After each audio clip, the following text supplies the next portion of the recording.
According to dictionary.com, the definition of an almond is a nut-like kernel of the fruit from either trees Prunus dulcis, which is a sweet almond, or Prunus dulcis amara, which is a bitter almond, which grow in warm temperate regions.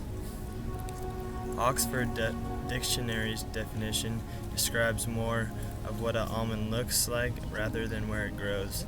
Their definition is the oval nut-like seed of the almond tree growing in a woody shell widely used. According to the website, today I found out it discusses an almond is a seed of a fruit of an almond tree.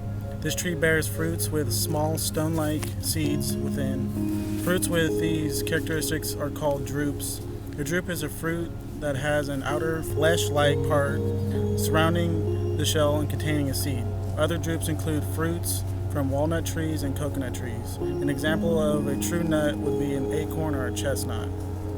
This gives a whole new perspective to the famous Almond Joy jingle, sometimes you feel like a nut, sometimes you don't. In the Sacramento Bee, it defines an almond as aiding to billions of California's economy, but has also risen a hostile, sticky question about water rights, the environment, and the demands for a global market.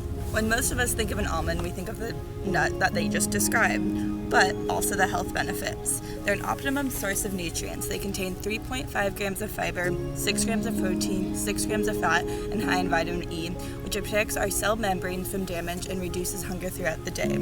Plus, almonds also assist with blood sugar control. They're low in carbs, but high in healthy fats, proteins, fiber, and magnesium. In fact, 2 ounces of almonds provide nearly 150 milligrams of magnesium, half of the recommended daily intake.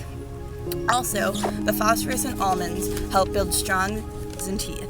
Almonds also contain riboflavin and L-carnitine, nutrients that boost brain activity and may reduce the risk of Alzheimer's disease.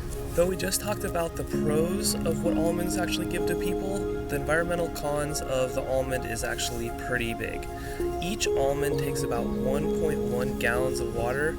And if you think about how many pounds of almonds that are actually produced in the state of California, which is about 82% of the almonds in the world, that's a lot of water that's required by farmers to finish these crops.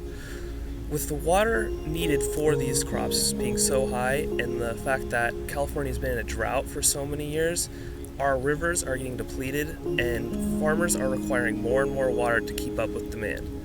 The demand of water that's required for all these nuts is destroying the river population of fish, salamanders, and anything out along those lines. The salmon population is really taking a hit on that.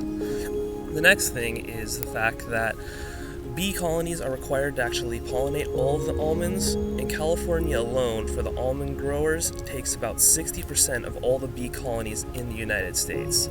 That's a huge portion of the colonies that are required, and the fact that a few years ago all the colonies were actually in danger of dying due to the freezes that we had throughout the country, the population of bees is really low.